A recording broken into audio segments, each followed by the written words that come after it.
población salvadoreña cada día expresa más en redes sociales. Ya hay gente de las personas que están saliendo de los centros penales que están reportando cómo están llegando nuevas personas y también personas con detenciones ilegales y que aseguran, ¿verdad?, ser inocentes. Yo creo que esto refleja y sigue reflejando la improvisación en la política de seguridad. Definitivamente veníamos con un plan, ¿verdad? Un supuesto plan que había establecido el gobierno y de pronto llega este famoso pacto con las pandillas o la ruptura del pacto con las pandillas y entonces viene el régimen de excepción. Hemos visto cómo el aumento, ha habido un incremento también de más de 68.500 personas detenidas según las cifras oficiales que da en entrevistas los funcionarios, porque no hay una manera de corroborar si esto es cierto. Hay muchos casos que se han reportado de las recapturas, no se sabe si esas recapturas se están contando nuevamente y eso aumenta el número. Es decir, hay varias irregularidades en ese proceso de captura, pero lo cierto es que se siguen reportando miles de personas inocentes detenidas durante el régimen. Y claro, esto es una situación que se va agravando porque también los líderes de pandillas, aunque el gobierno reporta que han habido más de 1.000, tampoco se conocen, ¿verdad? Es decir, una cosa es aquellos detenidos que ya estaban incluso antes de iniciar este gobierno, más de 39.000, y otra es todo este grupo de personas que además fueron favorecidos también con salidas del país por funcionarios de este gobierno, y luego viene el tema de las detenciones durante el régimen de excepción. Hay gente que ha sido víctima de las pandillas, han tenido que desplazarse del lugar, hay personas que han sido amenazados, sus hijos y sus hijas con violaciones, con llevárselos, etcétera, por las pandillas, y hoy resulta que estas personas han sido detenidas, estos hijos han sido detenidos y estas familias han sido detenidas y llevadas a centros penales. Las historias son de terror. Ustedes pueden ver, por ejemplo, los testimonios de maestros que han salido de los centros penales, cómo narran con tanto dolor, o sea, con su voz, con su imagen. No todo el mundo da su rostro, porque a veces en las redes sociales usted ve cómo la gente o algunas personas, o quizás troles, cuestionan de ¿y por qué no dan su rostro? Pero también la ciudadanía sabe el miedo que existe de estas personas porque no han terminado su proceso. Se homologaron datos, se estableció un procedimiento. ¿Y qué ha pasado, Eduardo? Bueno, hoy resulta que esos famosos formularios que son de 3 colores, se le daba uno de cada color, uno verde, el amarillo, el rosado, etcétera, a cada una de las instituciones para después en la mesa técnica, ¿verdad? Hoy esos formularios no se entregan. Usted le puede preguntar a funcionarios de medicina legal, por ejemplo, y le van a decir esos formularios no se están entregando. ¿Qué es lo que ocurre? Bueno, entonces, nada más que se entregan aquellos formularios y de manera discrecional se está decidiendo lo que resulta ser un homicidio o no, cuando eso es una determinación que está precisamente establecida en el Código Penal. Un feminicidio es un homicidio. Claro, pero ahí hay un agravante. Una caracterización. Exactamente, es una situación diferente. Pero ¿qué ocurre? O sea, aquí, por ejemplo, se encuentran personas, y ya pasó con el caso Chalchuapa, encuentran personas en una fosa y esos homicidios no son contabilizados. ¿Y entonces qué son? Están durmiendo ahí en la fosa. Voy al tema del uso de los reos. Aquí, además del uso para privados, porque al final lo que deberían estar haciendo es justamente aprovechando esa fuerza de trabajo para el beneficio de la comunidad, hay una relación con privados que no queda claro y que incluso la Corte de Cuentas tiene una responsabilidad según el reglamento de la ley penitenciaria de revisar este tema. Y fíjense que, porque además estamos hablando de una fuerza de trabajo que incluso hay diferentes formas, o a algunos se les podría pagar, no en efectivo por supuesto, pero sí a través de estas cuentas en los centros penitenciarios para que ellos puedan consumir, o el consumo dentro del centro penal, o podría ser también tiempo y que se le conmuta la pena, es decir, se le intercambia, para decirlo en términos más sencillos, días de trabajo por días de condena, y eso está regulado. El tema es con los privados. Vuelvo otra vez con el tema de los privados.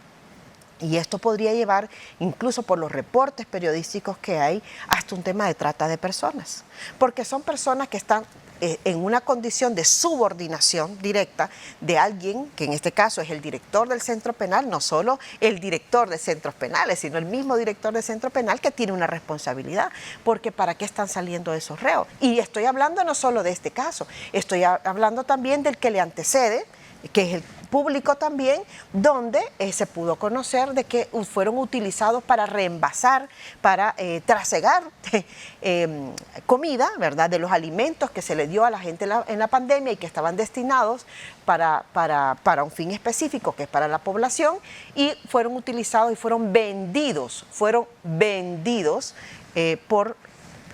desafortunadamente por el director de centros penales y por su mamá.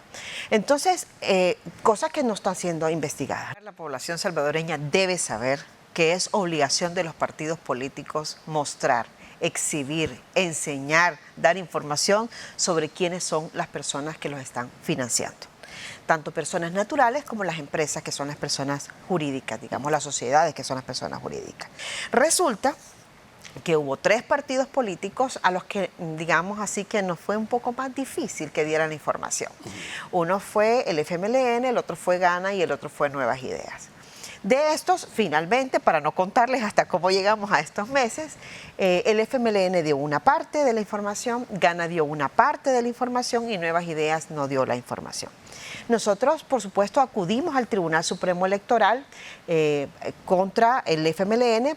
En ese momento no nos había dado la información por la entrega de información, en Gana por haber sido incompleta y en el caso de Nuevas Ideas por no haber entregado nada. Quiero decirle que en el caso de Nuevas Ideas ni siquiera querían dar por recibido la solicitud, y es bien interesante porque hubo que ir 3 veces, incluso con notario, para hacer constar la fecha, porque se negaban a poner el día del recibido, y si no hay día de recibido no se pueden contar los días para el cumplimiento de la obligación. Resulta que acudimos al tribunal, el tribunal tuvo a bien expresarle a los partidos políticos que tenían 5 días para la entrega de la información. ¿Por qué es importante? Porque eso da la medida de que hay que investigar, hay que revisar quiénes son los que están pagando las campañas electorales, porque las campañas electorales son una puerta de entrada a la corrupción. Lo único que se podrá saber es cuál es el universo, cuál es el total de salvadoreños que podrían votar por internet, pero no se sabe ni se podrá saber, así como está la regulación actual, cuántos salvadoreños podrían asistir a los consulados, a las embajadas, que ya vimos, que ya dijeron que hay lugares donde no les permiten que sean consulados y embajadas. Entonces andan buscando otros lugares.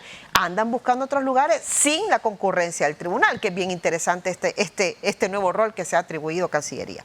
Yo soy del criterio que la contienda electoral requiere participación. Y además también estoy convencida que voto masivo mata fraude aquí y en cualquier parte del mundo. El Tribunal Supremo Electoral ha sido bien condescendiente con la propaganda adelantada, que es una propaganda ilegal. Es decir, la propaganda adelantada es una propaganda ilegal. Habría que ver si cuando ya hay otros en contienda se comporta de la misma manera, y también la exigencia por parte de estas personas que vayan a estar en la contienda. Yo creo que es un reto interesante también el tema de estas ofertas electorales en un país donde no hay un equilibrio de poderes, donde no hay y además que conste, ¿verdad? No es que antes lo había, no es cierto. Es decir, nosotros venimos de una institucionalidad que no ha ejercido el control. Si la institucionalidad hubiera ejercido el control, nosotros no tuviéramos tanta queja del Tribunal de Ética, ni nos quejáramos del rol de la Corte de Cuentas, que tiene más de 60 años, ¿verdad? O sea, ese no es el problema. No es decir, es que antes teníamos y ahora no. No, el problema es lo que hemos tenido siempre. Hemos tenido demasiados espacios y un digamos, o un exceso de espacio, sí, un exceso de espacio para de puertas y ventanas abiertas a la corrupción. Yo no puedo creer que es que las instituciones creen que la gente es ignorante y que para qué le voy a poner esa información. No, o sea, al contrario, hay que proveer la mayor cantidad de información para que la ciudadanía pueda sacar por sí sus propias conclusiones. Yo creo que es importante, insisto, poner a disposición a la ciudadanía la información. Solo un acceso a la información óptimo, íntegro, completo, le da a la ciudadanía la posibilidad de elegir libremente. Usted no elige libremente si no tiene información.